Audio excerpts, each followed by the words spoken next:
तो चलिए शुरुआत करते हैं हरियाणा प्राइम की और आपको दिखाते हैं आखिरकार कैसे साल 2014 में सरकार आने के बाद पहली बार हुआ है कि खट्टर सरकार किसी मंत्री पर कई बड़े जो आरोप है वो निकलकर सामने आ रहे हैं। धांधली का बड़ा आरोप लग रहा है। दरअसल भ्रष्टाचार को जड़ से खत्म करने का ऐलान करके सत्ता में आए मनोहर लाल खट्टर की सरकार पर खुद भ्रष्टाचार के दलदल में फंसती ये सरकार अब नजर आ रही है। मनोहर सरकार के कृषि मंत्री ओपी धनखड़ पर मत्स्य विभाग में फिशमैन की नियुक्तियों पर धांधली करने का आरोप लगा है, जो मनोहर सरकार को मुश्किल में डाल सकता है।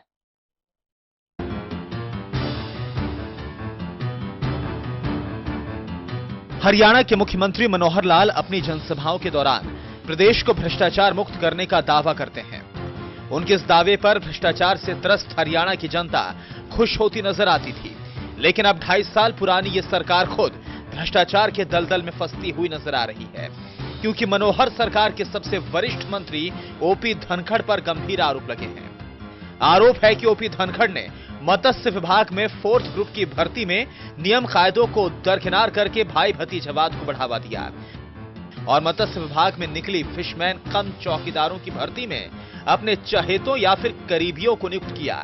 ये भर्तियां कुल 96 पदों पर की गई, जिन पर कुछ भर्तियां कृषि मंत्री धनखड़ के निर्वाचन क्षेत्र बादली के लोगों की गई, तो कुछ पर विभाग के निदेशक या चयन समिति के सदस्यों के रिश्तेदारों को वरीयता दी गई, जबकि योग्यता के आधार पर काबिल उम्मीदवारों को दरकिनार किया गया। बहरहाल जब मत्स्य विभाग में फिशमैन कम चौकीदारों की भर्ती के विज्ञापन निकाले गए थे तो हरियाणा स्टाफ सिलेक्शन कमीशन के तहत नहीं थे। मतलब इस पूरे भर्ती प्रक्रिया में हरियाणा स्टाफ सिलेक्शन कमीशन को शामिल नहीं किया गया था, जिस पर इन भर्तियों पर सवाल उठाते हुए पंजाब एवं हरियाणा हाईकोर्ट में एक याचिका लगाई गई थी, जिस पर सुनवाई करते हुए हाईकोर्ट ने आदेश दिया है कि चयन प्रक्रिया का रिकॉर्ड सील किया जाए। और कोर्ट ने सवाल पूछा कि इस पूरी भर्ती प्रक्रिया में हरियाणा स्टाफ सिलेक्शन कमीशन को क्यों शामिल नहीं किया गया, जबकि यह होना चाहिए था। Haryana desk, total news. तो मत्स्य विभाग में फिशमैन की नियुक्तियों पर भाई भतीजावाद और पक्षपात के आरोपों का सामना कर रहे कृषि मंत्री ओपी धनखड़ के बचाव में अब खुद सरकार के मुखिया मनोहर लाल खट्टर उतर आए हैं। तो वहीं कांग्रेस इस मामले को लेकर हमलावर हो गई है और इस मुद्दे को भुनाने की कोशिश कर रही है। कृषि मंत्री ओपी धनखड़ पर लगे आरोपों के बाद मनोहर सरकार बैकफुट पर आ गई है। दिल्ली में रविवार को हरियाणा भवन में जब सीएम मनोहर लाल से इस बारे में सवाल पूछा गया तो उनका कहना था कि फिशमैन कम चौकीदार भर्ती मामले में किसी भी तरह का भ्रष्टाचार नहीं हुआ। इन पदों पर सिर्फ आवेदन करने वाले उम्मीदवारों को ही नौकरियां दी गई हैं, जिसमें पूरी तरह से पारदर्शिता बरती गई और नियमों के तहत ही भर्तियां की गई। जो आरोप लगे हैं वो पूरी तरह से बेबुनियाद हैं। कोई किसी प्रकार का भ्रष्टाचार नहीं हुआ है, बिल्कुल ट्रांसपेरेंट हुआ है और जिन्होंने अप्लाई किया था उसी में जो योग्य व्यक्ति थे उनको ही रखा गया है, इसलिए किसी प्रकार का इसमें कोई भ्रष्टाचार नहीं हुआ है। जितने लोगों की नियुक्ति हुई है बिल्कुल ट्रांसपेरेंट तरीके से हुई। हरियाणा के कृषि मंत्री ओपी धनखड़ पर भ्रष्टाचार का आरोप लगने के बाद विपक्ष में बैठी कांग्रेस को संजीवनी हाथ लग गई है। कांग्रेस इस मुद्दे को हाथों हाथ भुनाने की कोशिश में है ताकि उसे राजनीतिक फायदा मिल सके।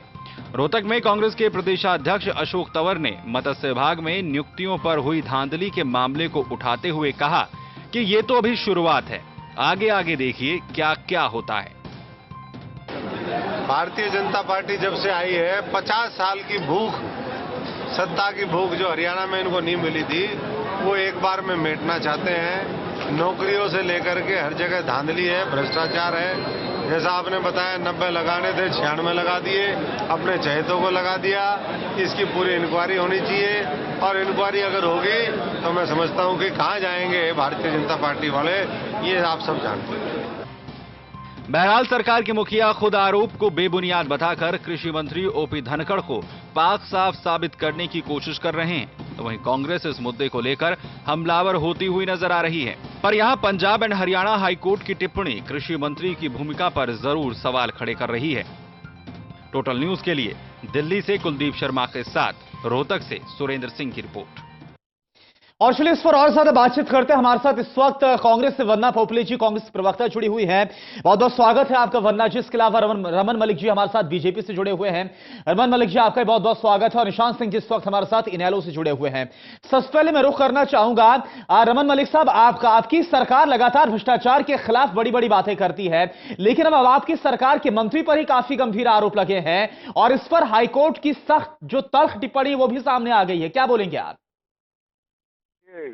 अगर हाईकोर्ट ने कुछ बोला है, साथ में ये चीज भी नहीं भूलनी चाहिए कि प्रदेश के मुखिया ने, जो कि प्रदेश की चुनी हुई सरकार है, उन्होंने बहुत स्पष्ट रूप से ये बोला है कि इसमें कोई धांधलेबाजी नहीं है।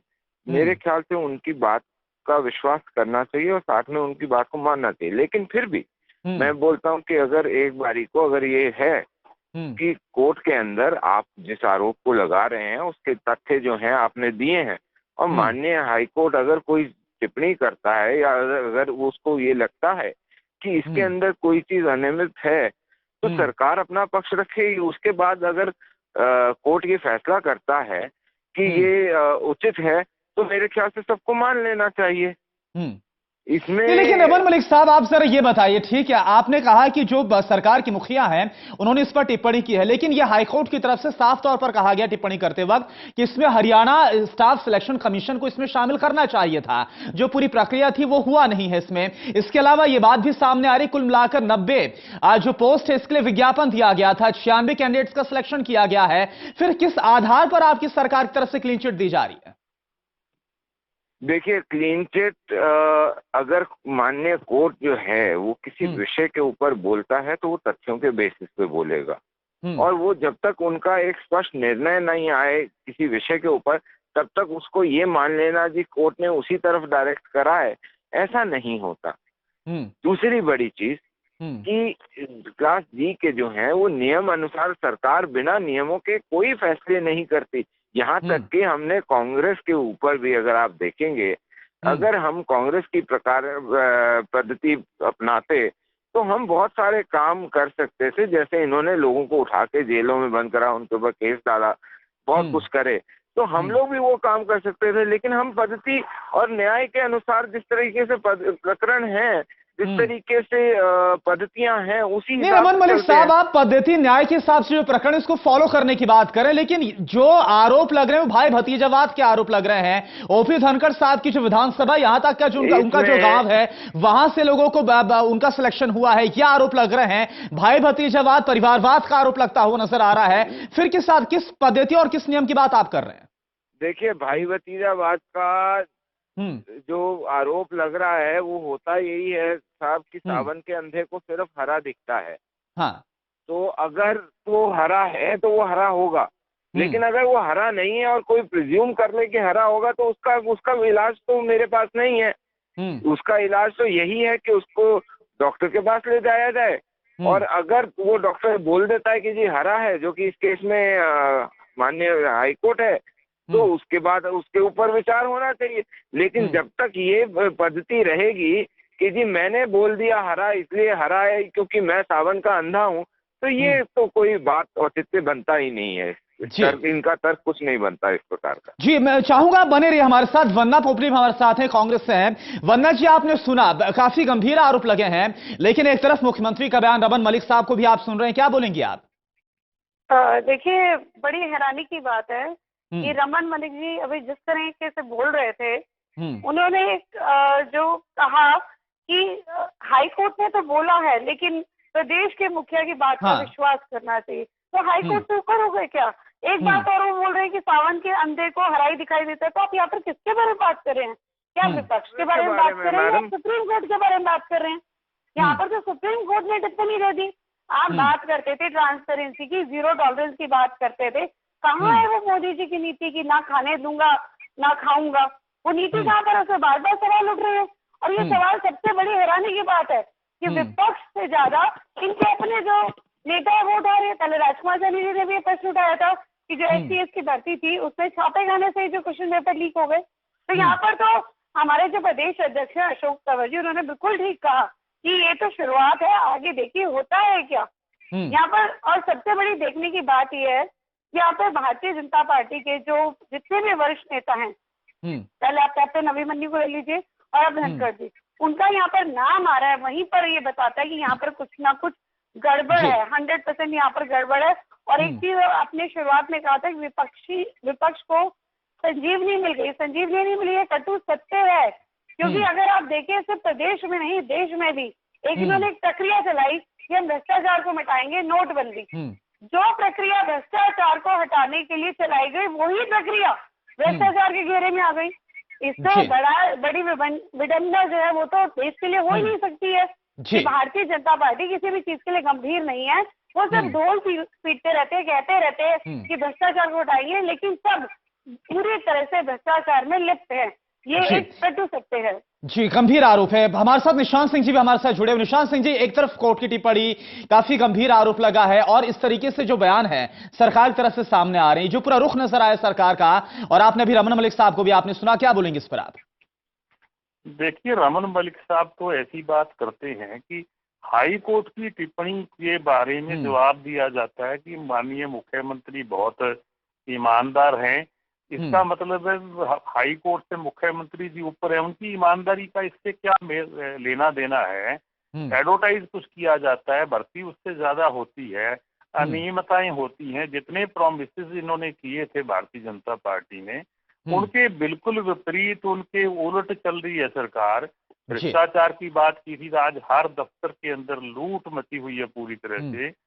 नोटबंदी की वजह से आम आदमी का जीना मुहाल कर दिया, और फिर ऐसी टिप्पणी करना, ऐसी बात देखिए कि सावन के अंधे हैं, किसको कहना चाहते हैं सावन का अंधा। आज तो वही बने हुए हैं जो त्राही मची है पूरे प्रदेश में। तो इसलिए सरकार, मैं तो ये कहूंगा कि पूरी तरह से सरकार फेल्योर है। और जहां मैं तो कहूंगा कि ये जो टिप्पणी हुई है पूरी तरह से इंक्वायरी हो और कार्रवाई होनी चाहिए। हर जगह देखिए सरकार का जो काम काज है पूरी तरह से फेल्योर है, पूरी तरह से आम आदमी दुखी हो चुका है। किसान को बर्बाद कर दिया। जितने वेजिटेबल उगाने वाले किसान हैं आज बुरी तरह से सड़कों पे हैं, बच्चे भूखे मरने के कगार पे आ गए। तो कुल मिलाकर इसमें जांच की बात सामने, लेकिन सरकार की तरफ से इस पर रुख साफ किया गया है, ऐसा कुछ हुआ नहीं है। देखना होगा कि एक तरफ विपक्ष आरोप लगा रहा है, कोर्ट की तरफ से टिप्पणी सामने आई है, क्या इसमें आगे होता हुआ नजर आएगा। बहुत बहुत शुक्रिया आपका रमन मलिक साहब जुड़ने के लिए, वंदना जी आपका, और आप साथ साथ निशांत सिंह जी हमारे साथ जुड़े। आप सभी का बहुत बहुत शुक्रिया वक्त देने के लिए टोटल न्यूज को। वक्त हो गया इसी के साथ एक बहुत छोटे ब्रेक का। खबरें लगातार जारी है टोटल न्यूज पर।